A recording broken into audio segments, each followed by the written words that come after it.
중국 후베이성 우한시는 현재 거의 일상을 되찾자 우한 사람들은 이젠 여기가 세상에서 가장 안전하다며 자축하고 있습니다. 국내 연합뉴스는 우한의 모습과 현지 교민들의 재기를 위한 사연들까지 담으며 현장 르포 기사를 연재하고 있는데요. 그에 따르면 세계에서 가장 먼저 시작됐고 어려움을 겪은 우한은 이제 어느 곳을 가도 거의 이전의 모습을 회복했다고 전합니다. 토요일인 지난 9월 5일 서울의 명동과 같은 번화가인 한제에는 줄잡아 수만 명의 인파가 넘실거렸고 길이 1.5km에 달하는 보행로 양쪽에는 늘어선 수많은 의류와 패션용품, 화장품 등 가게마다 인파가 가득합니다. 4층의 한 식당 점원은 40명 넘게 손님이 기다리고 있어서 입장하려면 1시간 이상은 기다려야 한다고 설명했습니다. 최근 우한의 한 워터파크에서는 마스크를 착용하지 않고 수천 명이 다닥다닥 붙어서 풀파티를 벌여 보도되기도 했습니다. 9월을 맞아서 초중고 학생들과 대학생들도 반년 만에 일제히 다시 학교에 돌아오는 중입니다. 그런데 한편 남태평양의 한 빈곤 국가에서는 2달 전부터 중국이 은밀한 실험을 진행하고 있다는 소식이 전해지고 있습니다. 이 빈곤 국가는 인구 894만 명, GDP 240억 달러에 불과한 빈곤 국가 중 하나인 태평양 섬나라 파푸아 뉴기니입니다. 중국의 이러한 실험 사실이 알려지자 파푸아 뉴기니 감염병 대응 책임자인 매닝은 당장 실험을 중지하라며 강력히 전달했습니다.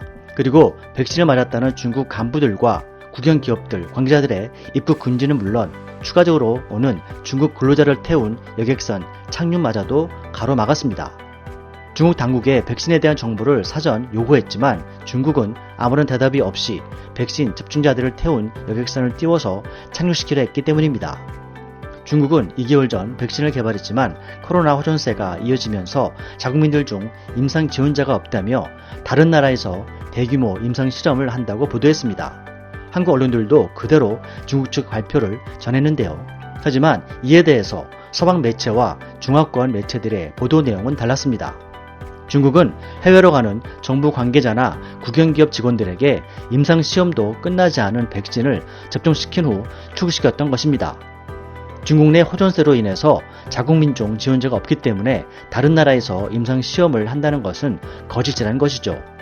이 같은 중국 당국의 은밀한 실험은 중국 국영기업 시노팜과 베이징대 시노박에 의해서 진행됐습니다.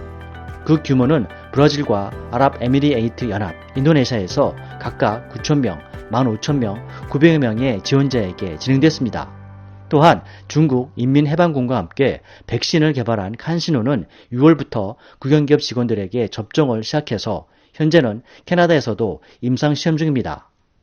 뉴욕타임스는 지난 7월 중국 공산당이 국영기업에게 보낸 공문을 긴급 입수해서 반강제적이었던 접종 사실을 밝혀냈습니다. 공문에는 백신의 안전성을 홍보하는 글만 있을 뿐 부작용이나 주의사항에 대해서는 한마디 내용도 없었습니다. 중국 신문들에 의하면 직원들이 자발적으로 참여하는 형식으로 되어 있었지만 국영기업 직원들은 압박감을 느꼈다면서 이는 정상적인 신약 개발이 아니라 사람을 마치 설치류 실험을 하듯 우리를 기피닉으로 사용하는 꼴이라며 비판했습니다. 홍콩 사우스차이나 모닝포스트지는 지난 8월 중국산 백신 접종을 거부하는 상하이 시민의 주장을 실어 주목되기도 했습니다. 나는 실험용 동물이 아니다.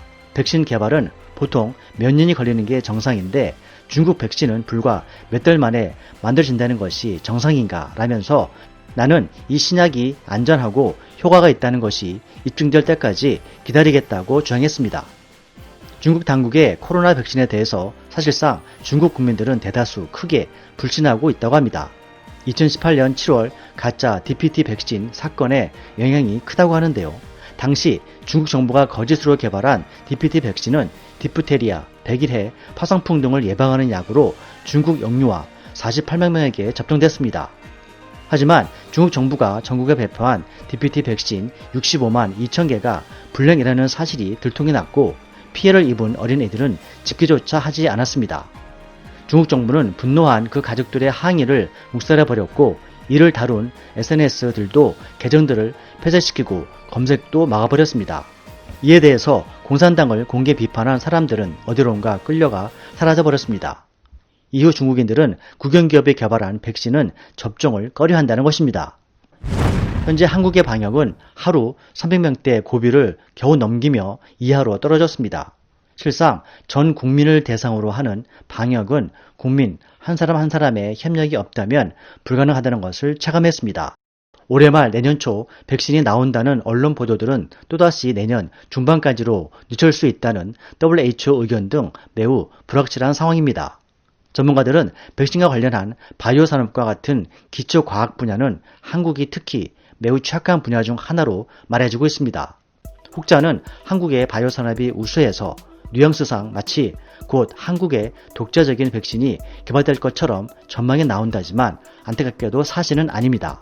수년 전 메르스 경험을 바탕으로 이번 사태에 한국 의학계는 매우 선제적으로 상황을 통제하고 국민들의 적극적인 참여로 놀라운 방역 성공을 이뤄냈지만 바이오 분야에 있어서 과학적인 측면에서의 투자와 지원, 산업적인 토대가 현 정권 훨씬 이전부터 한국은 매우 취약한 상황이기 때문에 단시일 내에 한국 독자적인 백신을 개발한다는 것은 거의 불가능하다는 것입니다. 현재 백신 개발이 가장 유력한 국가로는 영국의 아스트라제네카, 미국의 모더나, 중국의 캔시노 등이 가장 빨리 신약을 개발하고 있는 선두주자로 꼽힙니다. 이 밖에도 백신에 대한 임상 실험들이 세계 곳곳에서 1000건이 넘게 이루어지며 항체도 생성되는 등 매우 희망적인 소식들이 논문으로 발표되고 있습니다. 하지만 백신 개발이 현실적으로 어려운 한국의 경우는 제대로 된 바이오 산업 지원을 해야 하며 당장은 이들 해외 백신 확보에 먼저 주력해야 한다는 지적이 있습니다. 블룸버그에 따르면 8월 3일 기준 미국과 영국, 일본 등 선진국들은 곧 개발될 백신 15억 회 이상의 분량을 이미 확보했다는 소식입니다. 즉, 백신 개발이 완료되면 가장 먼저 이들 나라들에게 전달된다는 것입니다. 돈이 없는 빈곤국이나 개발자성국들은 이들 백신을 구하기가 불가능하다는 것이죠. 또 한편 제기되는 문제는 내년이면 수십 종의 백신들이 개발이 돼서 선택폭은 넓어지겠지만 변이되는 코로나의 특성상 얼마만큼 효과가 있을지는 의문입니다.